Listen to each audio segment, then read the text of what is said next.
Hello, everybody. Cabin fever set in yet? Yeah, it's over here. So today we're going to talk about the consecrated life. It's going to be a new unit, new section in the textbook, which means we're going to be starting to cover new material. So we're starting to ascend in the schedule and also the list of material that I have you cover for the school year. So we're going to see how this goes. I thank you for your feedback on the check-in assignment. I'm going to be taking into account your opinions and your thoughts on whether we're going to need a little bit more than just my lectures and the assignments on the Google Classroom. But all in all, you guys have kind of caught up on the pace of the Google Classroom in the distance learning milieu, if you were. So, as far as I can tell, not too much adjustment is needed, but please continue to reach out to me with any problems that you might be having, especially with the Google apps, right? Google Classroom, Gmail, Google Docs, or even accessing the Google Calendar through Google Sheets. If you're having any problems, make sure you email me, and we'll try to work through it together. I decided that since this is about the second week since we've been doing this, that I'm going to be a little bit more casual. I mean, I threw out the Sharks jersey for today. So a little bit more laid back, and I think that this distant learning thing has some perks. I don't have to wear a tie, and you guys don't have to wear a uniform. So there you have it. All right. So we're gonna do a lecture today, and then we're going to talk a little bit about the Google Classroom, what's going to happen this week, and in the next week, because next week is Holy Week. It's crazy. And then we have Easter break. So we're going to play that as usual. I'm not going to give you any assignments during Easter break. This is crazy. So let's go ahead and jump on in. So as you can see here, we're going to be talking about the consecrated virgins and hermits. These are pretty old terms in the church, but as you'll see as we break down some of these old terms, and as you start reading about these old terms in section 4 of your textbook, you'll start understanding that, well, they're old terms, but they still kind of resonate in the life of the church today. So, part 1, we're going to talk about consecrated virgins. So, what does that mean?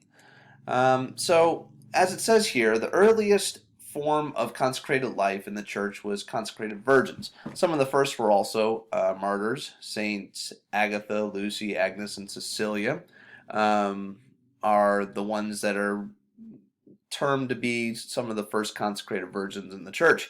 And if you listen up during the Eucharistic prayer number 1, the Roman canon, you actually hear their names mentioned in the Eucharistic prayer during the consecration. Why? Because they were kind of a big deal in the first century church. They were seen as true models of the consecrated life. So here depicted is Saint Lucy, Saint Cecilia.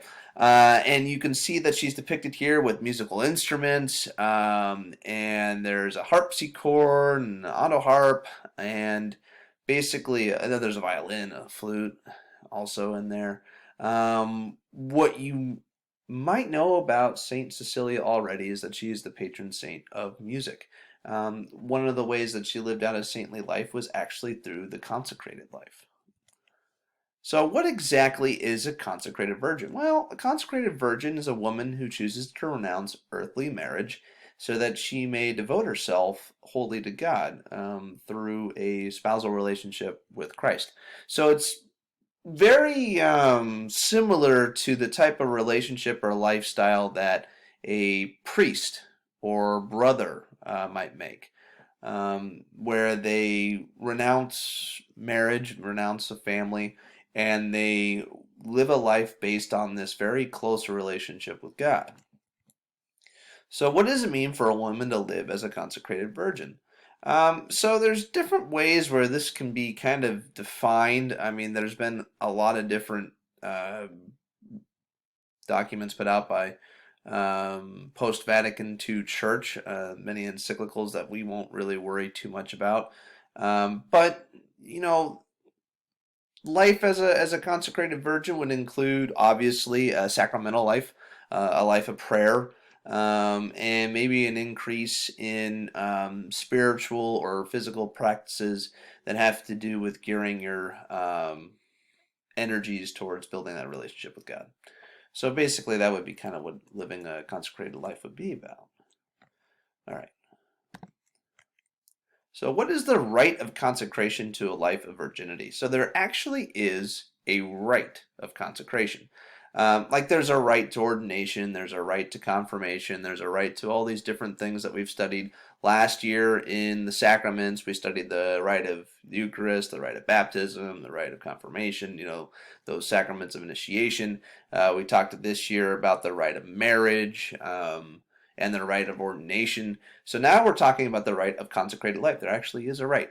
And it's a special rite for women, and it's celebrated during the Mass, preferably before or after during the homily, where the bishop accepts a candidate and is accompanied by a community of support. So that could be other consecrated members of that community. It could be a whole parish community that recognizes someone who's wanting or desiring or discerning to live the sacred life. A number of things that go into this. And normally the participant or the candidate, the lady, wears a white dress, similar to what you might see at a wedding. And as you'll notice in our assignments moving forward, that each kind of rite of consecration, though the rite might be the same, the type of lifestyle could vary. All right. So, what is a dedicated widowhood? It's like consecrated virginity, is the dedication of a widow's life completely to Christ, rather than remarrying after the loss of a husband. So this is a little bit more common among the elderly. For example, my grandmother actually was discerning on whether she wanted to live the life of a dedicated widow. And her husband, who passed away many years ago, about 2005, left this obvious hole in her life, right? There was something that was kind of amiss. She's still a very faithful person, and she goes to Mass whenever she can, and she prays every day. And she does live a life of a dedicated person on some level, but she actually hasn't gone through the rite of the consecrated life. But that would basically be the candidate of somebody who would be interested in living out dedicated widowhood. So it's an option after the married life has played out, due, up to the point to death do us part, right? All right. So that was consecrated virginity. And I threw a few things at you. So you want to remember that there's a rite, and that consecrated virginity has a certain lifestyle, and that there is this such a thing as somebody who may have already been married could eventually discern into the consecrated life. Now we're going to talk about hermits. And what is a hermit? Well, a lot of people might jump to the conclusion that a hermit is like a crazy person that lives in a cave inside of a mountain. Not too far off there, but let me explain the crazy. So, a hermit is a baptized man or woman who lives alone in prayerful silence and solitude in order to live more intentionally in the presence of God with as few distractions as possible. So, it would be somebody who removes themselves from this daily routine of waking up, eating breakfast, going to work, working a full day, coming back and eating dinner, and then eventually going to bed. This would be somebody who removes themselves from that kind of thing. And it's very rare in today's world, as you'll find out in a moment, but it's something that's still plausible and something that's still practiced. So the Eremitic life is a form of consecrated life that began just as the Roman persecutions of the church abated. So when did it begin? Well, give or take early 4th century, about 325, somewhere around there, when the Emperor Constantine made Christianity the official religion of the Roman Empire. You saw a lot more of the Eremitic life. So one of the motivations of the early hermits was finding a way to live a life of total dedication to Christ at a time in which the Christian religion became legal and more Christians became talking about their faith, began taking their faith for granted. So just kind of like the Israelites, when they started getting settled on something in the Old Testament, and then the first wave of temptation come, and they end up breaking the commandments, and then God had to send the prophets to try to fix a lot of the problems they were having. A lot came from the Christian faith being legal in the Roman Empire. They started taking their faith for granted and started having some sense of ease in their faith. So the Aromatic way of life was something that kind of jolted them out of that, right? It made them go, oh, okay, so this life actually calls me. This faith life actually calls me to a certain uh, procedure, a certain routine, and we're losing that routine. So the aromatic form of life was kind of this awakening. And that would be an example of what somebody would live in, right? Little dinky little house in the middle of nowhere, fewest distractions as possible, right? So, what does the life of a hermit look like? Well, like I said, from the earliest stages when being a hermit was something that the church recognized, it was living a strict life of prayer and penance and work. I mean, obviously, when you're living by yourself, you need to have a certain level of responsibility, right? And that requires, uh, work. So anyway, prayer takes many forms. It could be memorized prayer, or maybe the hermit takes a library of prayer books with him. It could vary. So it kind of depended on what kind of hermit you wanted to be. And so, that was kind of the life. You prayed, you built that relationship with God. You recognized that the sacraments were important, so you would leave your life of seclusion for a moment to receive sacraments, and then go back to your daily routines of hermiting. So, what was the purpose of the ascetic life or austerity? So, remember that asceticism and austerity, they're both kind of elements of what a hermit does.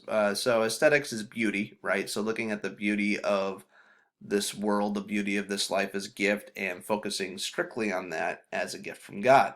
And then austerity would be one that, remember, you're removing yourself from the distractions of the world. So that would be what the purpose of the aesthetic austere life was to focus your life on the beauty of life as gift from God, and that the more distractions that you eliminate in your life, the more easily it is to see that. All right. We're going to go ahead and skip that part. It's not going to be necessarily crucial for our purposes, but is it possible today to live the life of a hermit as in the early church? And an easy answer, and you'll see this in your reading, is yes. It's definitely more rare. It's definitely more estranged from what was more prevalent in the early church. But there still are people who live the life of a hermit or a consecrated life, right? And that's what we're going to be studying and working with this week, okay? All right, so that's going to be enough for me on the lecture side, and I know that took a little bit, but I do want to take a sneak peek at the calendar really quickly. So as you can see here, we have completed this first section here of the distance learning. So now we're on Monday, and you have your lecture on the consecrated life right here. So tomorrow you're going to have a pre-assessment on the consecrated life. It's going to be very simple. You're going to be doing matching from a worksheet. So try to keep up with that. You have a second opportunity for extra credit. Remember that the Mass reflection will be completed following the 8 a.m. Mass, so make sure you get to that live stream. And I'm going to make sure that the link is the same as before. So don't worry about the technicalities there. Then we're going to have a project, and this is going to be very similar to what we did with virtues before distance learning became a thing. So just so you know, don't be too worried.